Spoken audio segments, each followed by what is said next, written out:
Hi, everyone. Welcome back for another collective tarot reading. My last reading was about anxiety, and after I finished filming that video, I gave a lot of thought to depression because anxiety and depression are often comorbids, meaning they are illnesses that often go hand in hand. While this reading is not about depression, I do want to speak a little about it as a segue into what I do want to talk about today. And what I want to say about depression is that, in my opinion, depression is ultimately the inability to feel happiness for a prolonged period of time. While it's perfectly normal to go through periods of unhappiness, depression is when we're stuck in these negative states. Another thing I want to say about this mental health condition is that society has come a long way in how we deal with this problem. Not too long ago, we didn't have a healthy way to talk about depression.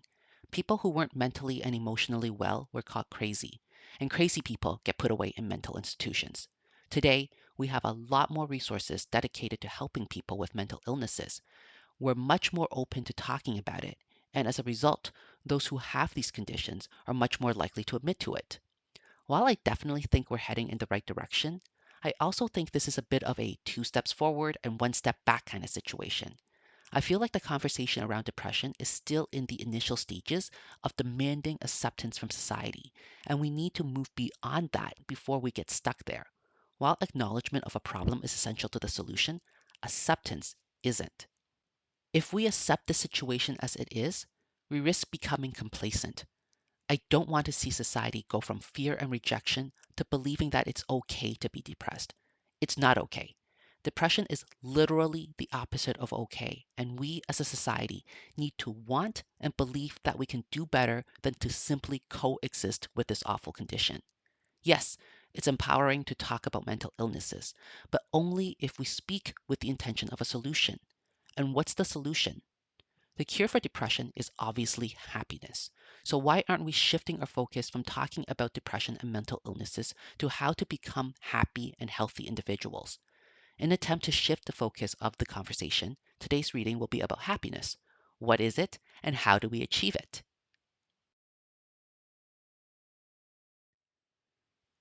For this reading about happiness, I will be using my Cheeky Tarot by Danilo Sanino.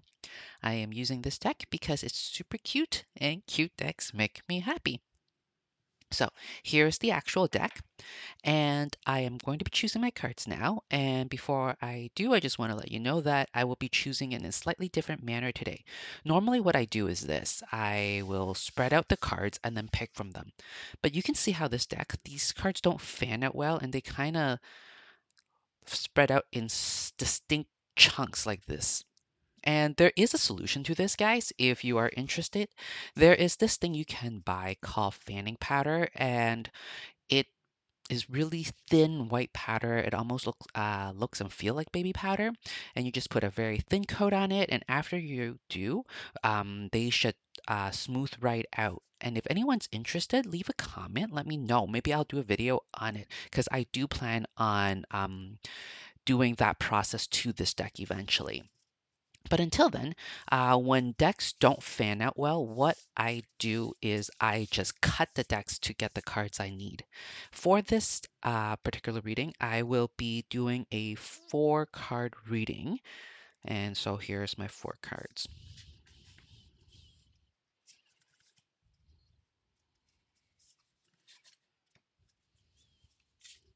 And 4. So I'm just going to be picking each card out, the top card from each pile. And in my last video, my spread looks like a pyramid with 1 card on top and 3 cards in the bottom. But what I am doing this time is slightly different.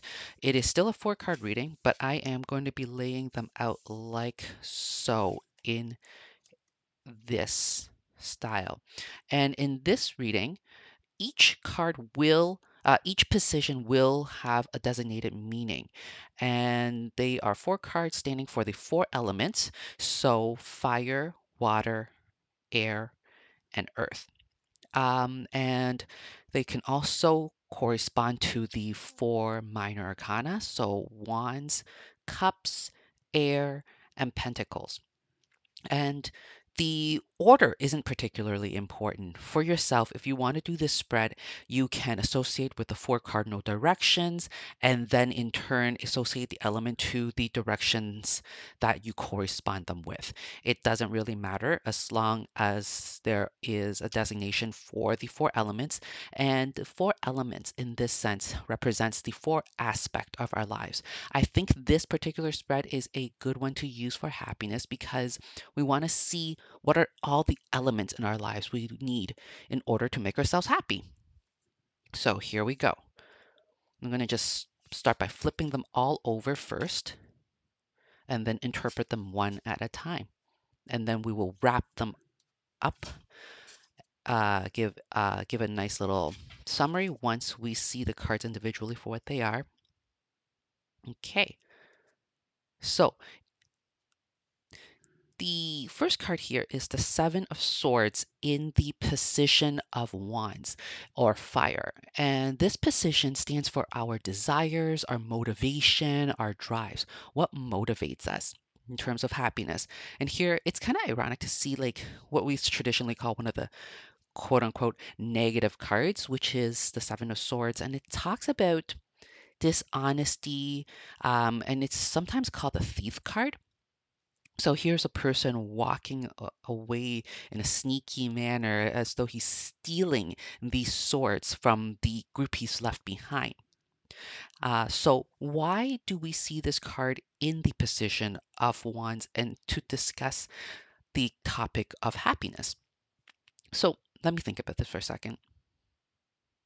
I don't I definitely don't think the reading is saying that you need to be selfish in order to be happiness. But what I do think this is saying is that you have to have a clear vision of what you want and what you're willing to do in order to obtain your happiness.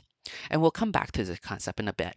So the next card in the position of fire, now we have a card of fire in the position of water, sorry. So we have the Knight of Wands in the position of water, which is associated with our emotions. Again, a very, if you would care for that word, and a very aggressive card for this position. Knights are definitely very passionate. They often just um, they're very strong, determined, and in the negative aspect, they're stubborn and self-centered. Like they think about themselves first. So we have two cards that seems to put ourselves first. Okay, um, and we're going to come back to this concept in a bit. I just want to go through each card a little bit. And that's how I do my readings. Sometimes I just, whenever I'm doing for clients as well, I just describe the cards and then the interpretation comes once we say things out loud. So when you're doing readings, don't be afraid to not know what the meaning is right away. And sometimes if you prefer, you can just sit there for a few seconds while you drink it all in, or you can just start talking about it. So I personally like to talk about it because I find that when there's silence, the client gets kind of nervous. So, and I explain to them right off the bat, like, I interpret as I talk. And so back to the reading. The card here in the position of air, so the element of our thought process, the way we think, the way we analyze, and oftentimes it also incorporates a concept of spirituality as well. And here we have the Ten of Cups, which is what we sometimes call the happily ever after card. Um, and it's kind of interesting to me, like just first looking at it, I always think, and I think a lot of people do, see the suit of swords, the element of air, as one of the most difficult elements because most of the negative cards, again, quote unquote negative, is found in this deck. But here we have a very positive card to represent this, while our emotion is something we associate with, like I kind of associate, like obviously emotion can be all in all realms, but one of the biggest things I associated with Cubs is concept of love, which I think is kind of peaceful and joyous. And so, but we have here like more of a aggressive, again, using that word, a more determined card in that position, where here this card is very, in comparison, gentle. And lastly, in the position of Earth, the suit of Pentacles, we have the King of Wands. And we go from knight to king, and that's an like sometimes I don't generally deliberately read in direction, but sometimes like, you do just naturally see it. You see like the progression, like it's almost this is what he's aiming for. And the King of Wands is the mature version of the knight. It's the responsible one, the one that thinks things through. The mature masculine of their suit is what the kings are. And in the suit of wands, a king is someone who is charismatic, who is strategic, quick on their feet, and has the ability to gather people around them. It's a natural leader. All kings are, but the king of one leads with charm. So in terms of happiness, so these are the four elements, the four aspect of holistic human that makes us. These are the four aspects that makes us whole. And in terms of happiness, these are the qualities in each element that makes us happy. What I think is that happiness isn't something that just comes to us. I think this is what this card here means. It's something that you have to deliberately work towards. You have to weave your way around to figure out what you want. Sometimes what you think you want may not be what you actually want, or it may not be the right thing. So, your desires, your emotion, you really have to keep that in check. A lot of times, especially when we're children, especially when we're immature, and for those of us who never really who are fortunate enough to be loved as a child, you may never have to really think about what happiness is and how you as an individual have to achieve it. I think subconsciously, a lot of people think that happiness is something that happens to us. And I know we don't think of it consciously that way, but I think that's how we feel. We wish for things. How often do we just wish for things? And but instead of wishing, go beyond that to have a plan. And I think this card, although it's a card about deception, about exactly, I think that's why this is a card about deception. What we think we want isn't what we truly need to be happy sometimes. And I think that is the deceiving aspect of it. So we always think, I want to be beautiful, I want to be rich. But those things in of themselves don't make us happy. And I think that's the deception. Like we need to be clear about our desire. Why do you want to be rich? What do you want to buy with your wealth? Do you want a big home so you can show off, or do you want enough land so you can grow your own crops because that's what fulfills your soul? What Think about what you want, and does it satisfy your soul or your ego?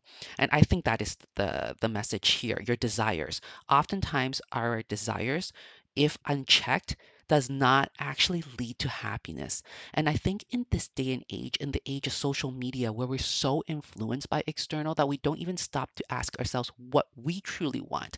If we've never been on YouTube, if we've never been on social media or Instagram or TikTok, what would our happiness look like?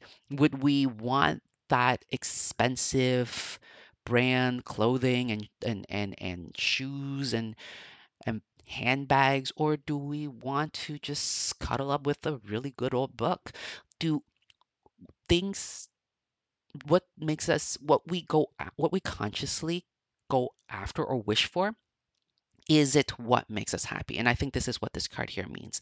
And then in terms of the Knight of Wands and the suit of emotions, and I think this goes to say that like it kind of comes back in here. Like so, I said earlier, we wish for things. Do we go after it?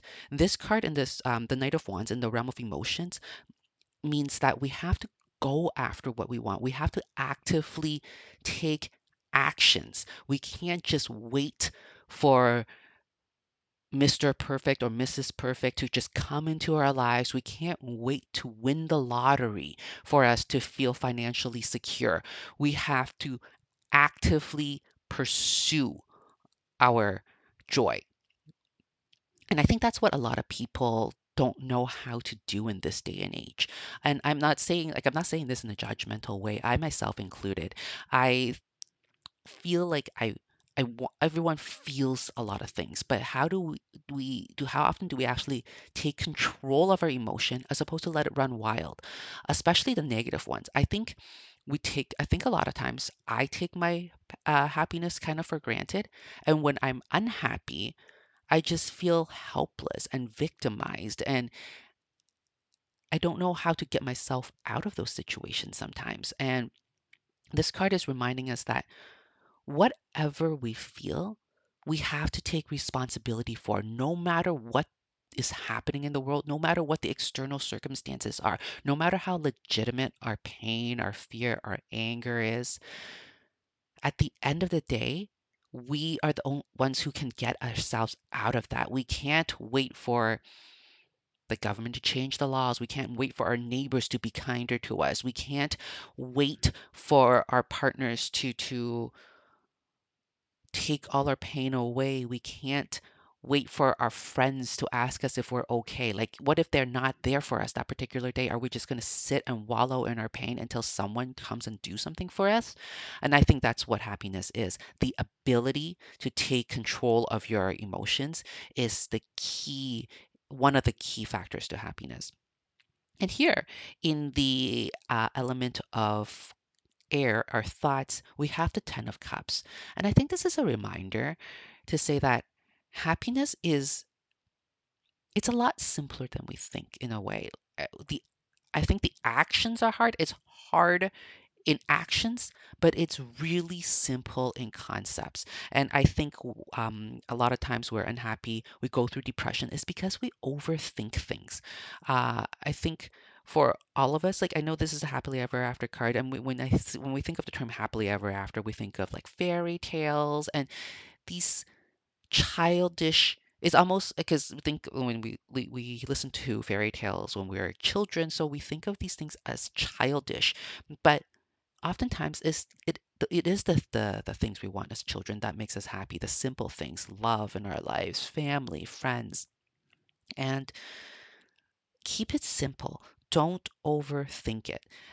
Like whatever your goals are, let's say like, and then the again the action can be complicated. Maybe like everyone thinks that having a satisfying career will be happy, and that is, and it's a very simple goal, but the action itself, the process of getting it may be really difficult. Maybe you aspire to be an astronaut or a brain surgeon, and that is really, really hard. But keep the goal straightforward. Have a have a one sentence goal for what you want, and then everything follows from that. It doesn't, the goal itself should be simple. And lastly, we have the King of Wands here in the element of Earth, which is our physical being, our physical body, so our health, and it's also our fortune, our wealth physically, and our social status in life. So all those things combined is so in a way, another way of seeing it is that Earth is the accumulation of all the first three elements. It's the physical manifestation of our soul. And here we have the King of Wands. And I think here what this is saying is that we are in control. Whenever I see all the kings, I think of the element of control. And control not necessarily, like I feel like sometimes there's a negative connotation to these masculine terms. I feel like it's almost taken, especially in certain spiritual circles, we almost kind of demonize the masculine. But I think control is something a lot of us lack, control over ourselves, over our environment. I feel like oftentimes we feel lost and helpless. And not all of us, but the people who are prone to unhappiness, prone to depression. And guys, I'm not an expert on it, but I do. In my day job, I do have access to medical records, and anxiety and depression is one of the most common illnesses in modern day Western society. And when I read through the records, those people going through depression often feel like their lives are spiraling out of control. And I think that is what this card is saying in the physical realm, you have to control your lives. You have to control your health. You have to control your finances. And I think that's what this card means. So don't do anything to an excess. Like we're not saying don't enjoy yourself. We're not saying don't go on vacation. Don't have that glass of wine with dinner. But what we are saying is don't drink 4 cans of soda every day. Don't go on vacation if you've just had a big spending and you had to renovate your home. Like, as much as you feel like you need time off, you can do it in a cheaper way. As much as you feel like you need that new pair of shoes, does your current pair of shoes still take you to places you need to go? And sometimes you have to make the better decision for the physical reality and not just your temporary emotions. Satisfying your emotions is not the same thing as satisfying your physical needs and the demands of realities. There is a difference. And I think you need a clear, strong conscious to do that. You have to know when to follow your emotional needs, and then you have to know when your emotions are not the driving factor or it will not lead you to happiness. It's kind of ironic because emotions is the the element we associate with happiness, but is only one of the 4 elements. So sometimes to be happy, you have to do things that are hard. Sometimes to be happy, you have to think long term and know that gratification and joy are 2 different things. So I talked for a long time, but whenever I do a reading, I do want to give a summary or wrap it up in the end. Uh, and so for this reading, the question, what is happiness and how do you achieve it? I think ultimately it is having a good and conscious idea of what you want and what you need and figuring out how they are compatible and incompatible. So a lot of times you think you want to have what the Kardashians have. Do you? Do you? And then there's the things that are, and then you have to do things that are hard, that are difficult to obtain happiness sometimes. Uh, Anything that comes easy, anything that comes free, chances are don't lead to and lasting happiness and joy. And and then you think of like, oh, something like love that's free. Yeah, but it's not easy. It requires constant effort. And I think this is what this card means. Uh, Emotionally, we always want to we're tempted to take the easy way out. We're tempted to do what's easy. But sometimes we have to do what's difficult and what makes us uncomfortable to achieve happiness in the long run. And so I hope this was a good reading for you. I hope this was, if not, I don't think this is going to enlightening. I don't think I'm saying anything that anyone doesn't already know, but I hope I hope it was a productive contribution to the conversation of happiness. And let me know your thoughts in the comment section about what you think. Do you agree with what I said? Would you interpret any of these cards differently? So I am eager to hear from you. And thank you so much for watching. And I hope to see you again soon in the next video. Have a wonderful day.